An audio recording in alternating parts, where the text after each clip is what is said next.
الله ربي والإسلام ديني ومحمدا رسول الله.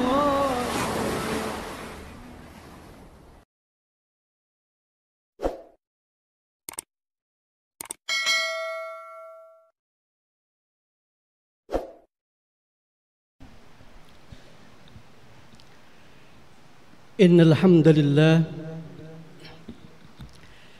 نحمده ونستعينه ونستغفره ونعوذ بالله من شرور أنفسنا ومن سيئات أعمالنا.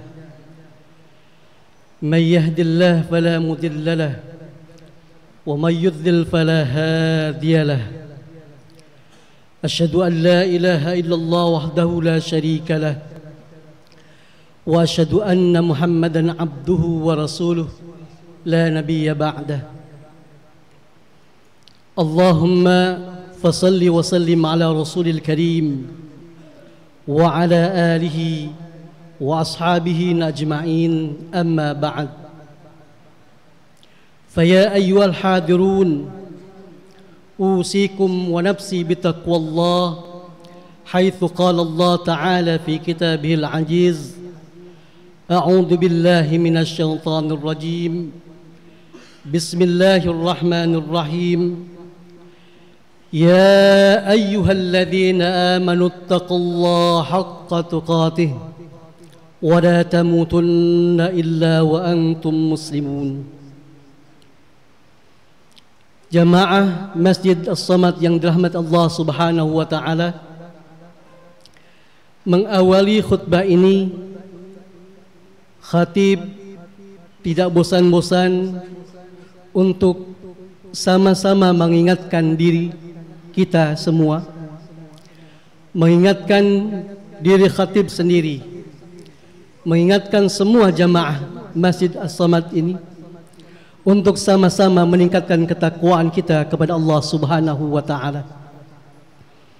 Takwa yang sebenar-benarnya, takwa yang penuh kesadaran diri, penuh ketaatan diri kita, meningkatkan, menjalankan seluruh perintah Allah Subhanahu wa taala dan meninggalkan seluruh larangannya.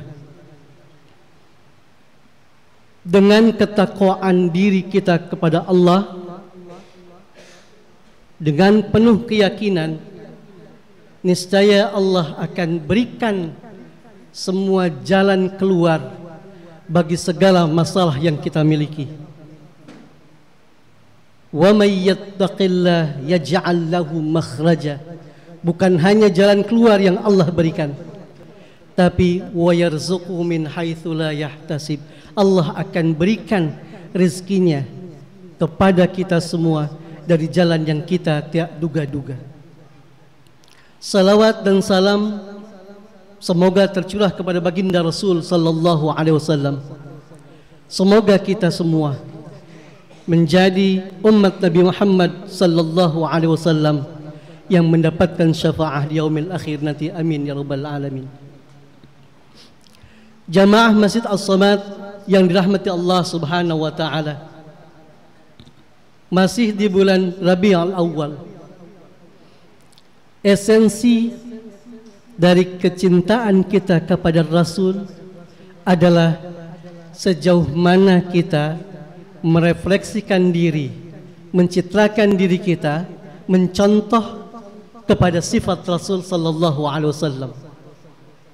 Sama halnya ketika Qatadah dalam Sunan Abi Daud ketika bertanya kepada Sayyidah Aisyah, "Ya Ummul Mukminin, ambi'ni an khalqir Rasul," katanya. Ketika Qatadah bertanya kepada Ummul Mukminin Sayyidah Aisyah, "Ya Ummul Mukminin, jelaskan padaku tentang khalqul Rasul, an khalqir Rasul." Apa kata Sayyidah Aisyah? Ataqra'ul Quran. Sayyidah Aisyah bertanya kepada Qatadah, "Bukankah engkau baca Quran?" Maka Qatadah mengatakan, "Ya." Maka kata Sayyidah Aisyah, khuluquhu Al-Quran. Bayangkan bahwa Ummul Mukminin menjelaskan bagaimana perilaku Rasul. Nah, inilah yang sama-sama kita perlu sama-sama tingkatkan. Bagaimana mempola perilaku kita, mencontoh kepada qudwah hasanah, qudwah yang paling luhur, yaitu sifatnya Rasul sallallahu alaihi wasallam. Kenapa ini menjadi bahan renungan kita? Bahwa kecintaan kita kepada Rasul adalah bagaimana kita menyesuaikan perilaku, mempersamai perilaku kita dan perilaku Rasul. Karena kalau kita hubungkan hablum minallah dengan hablum minan nas, harus berjalan bersama.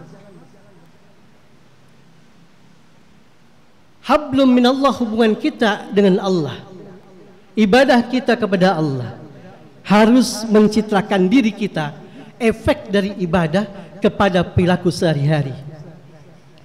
Itulah kenapa satu ketika dalam Sahih Muslim ada riwayat, ketika Rasul bertanya kepada sahabat, atadrunal man muflis? Rasul bertanya kepada para sahabat, tahu enggak apa dalam benak kalian? Kepada sahabat dikatakan Rasul, orang yang disebut bangkrut, failit. Atadrunal man muflis? Mal muflis, kata Rasul kepada sahabat. Maka apa jawabannya? Al muflis fina man la dirhama lahu wala mata'. Sahabat menjawab pertanyaan Rasul dengan mengatakan apa? Dengan mengatakan orang yang failit, yang bangkrut adalah di antara kami tidak mempunyai harta, benda, dan habis segalanya. Jawaban para sahabat ternyata dikoreksi oleh Rasul. Rasul mengatakan, innal muflis fina. Apa kata Rasul? Al muflisun min ummati ya'ti yaumil qiyamah bisalatin wa zakatin wa salatin wa zakatin wa saumin wa ya'ti qad syatama hadha wa qadhafa hadha wa akala mala hadha wa syafaka dama hadha wa daraba hadha fayu'ta hadha min hasanatihi wa hadha min hasanatihi fa in paniyat hasanatuhu qabla an yuqda ma alayhi ukhidha min khatayahum faturihat alayhi thumma turiha fin nar. Kata Nabi, yang dikatakan bangkrut, failit dari umatku katanya, nanti di akhirat nanti dari umatku dia datang dengan segala pahala sholatnya, pahala zakatnya, datang juga dengan pahala zakatnya, tapi semua itu ternyata dia lakukan juga dengan perilaku tidak baik. Artinya ibadahnya baik, sholatnya baik, zakatnya luar biasa rajinnya, puasanya rajin, namun ada perilaku yang keluar dari kaidah agama. Dikatakan di sini, wa kadzafa hada, sering memfitnah orang, wa akala mala hada, sering menghalalkan segala cara untuk asupan dirinya dan keluarganya, lalu wa daraba hada, dan sering menyakiti orang lain.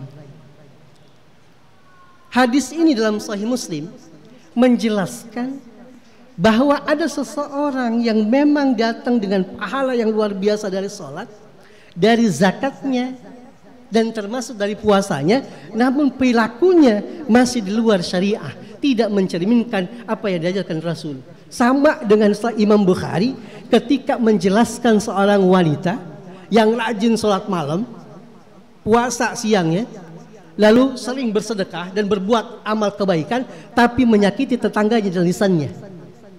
Apa kata Nabi? Hiya min ahli nar. Nah ini para jamaah yang disebut muflis, yang disebut orang yang failit, yang rugi. Kenapa? Ketika hal duniawinya belum selesai, membuat fitnah, melakukan sesuatu perbuatan yang merugikan orang lain, mengambil hak orang lain tanpa seizinnya, tanpa diselesaikan di dunia, maka diselesaikan di akhirat nanti dengan cara mengambil setiap pahala dari apa yang dia kerjakan dalam ubudiyah kepada Allah Subhanahu wa taala. Maka inilah yang dikatakan hablum minallah harus sejalan dengan hablum minannas.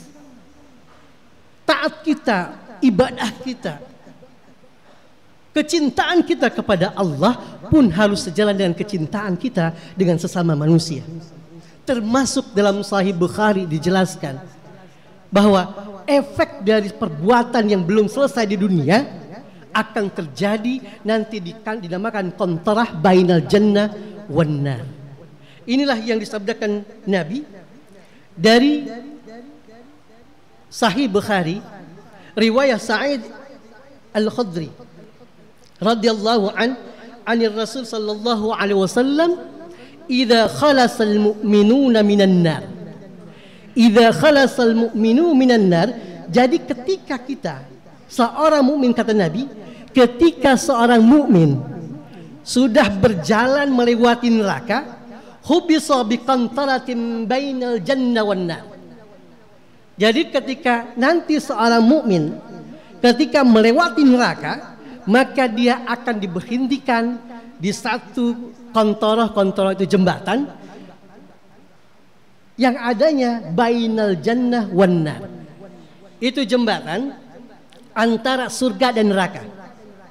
Jadi setiap mukmin yang udah melewati neraka akan di stop, diberhentikan di jembatan antara surga dan neraka. Fayataqassun madhalima kanat bainahum fid dunya. Maka di kontor itulah dilakukanlah pembalasan hisab terhadap apa yang dilakukan di dunia. Artinya segala perbuatan ketidakbaikan di dunia akan diselesaikan terlebih dahulu sebelum masuk kepada surganya Allah Subhanahu wa taala. Kenapa diselesaikan? Kenapa? Idza nuqtu wa hudzibu udzina lahum bidukhulil jannah. Kata Nabi, kalau sudah bersih dari segala sesuatu yang berhubungan dengan perilaku dia di dunia, maka barulah diizinkan masuk ke neraka. Inilah jamaah Masjid As-Samad yang dirahmati Allah Subhanahu wa taala. Hubungan ketaatan kita kepada Allah Subhanahu wa taala haruslah bercermin dan mencerminkan diri kita dalam perilaku sehari-hari. Setidaknya kecintaan kita kepada Nabi sallallahu alaihi wasallam adalah bagaimana meniru sifat sikap Rasul dalam pergaulan, baik dengan sesama umat manusia seagama ataupun dengan umat manusia dengan berlainan agama. Inilah yang perlu kita cintai sama-sama, ditingkatkan oleh kesadaran diri kita bahwa perilaku kita hablum minannas, hubungan dengan sesama manusia perlu sejalan dengan apa yang kita taatkan, kita imankan kepada Allah Subhanahu wa taala. Semoga kita dapat menciptakan diri dengan perilaku yang disebut tadi oleh Sayyidah Aisyah, khuluquhu al-Quran, akhlaknya Nabi adalah akhlakul Quran. Barakallahu li wa lakum fil Qur'anil azim wa nafa'ani wa iyyakum bima fihi minal ayati wadh-dhikril hakim wa taqabbal minni wa minkum tilawatah innahu huwal samiul alim. Aqulu qawli hadha wastaghfiruh li wa lakum wa lisairil muslimina wal muslimat wal mu'minina wal mu'minat fastaghfiruh innahu huwal ghafurur rahim. إن الله وملائكته وملائكته يصلون على النبي يا أيها الذين آمنوا صلوا عليه وسلموا تسليما.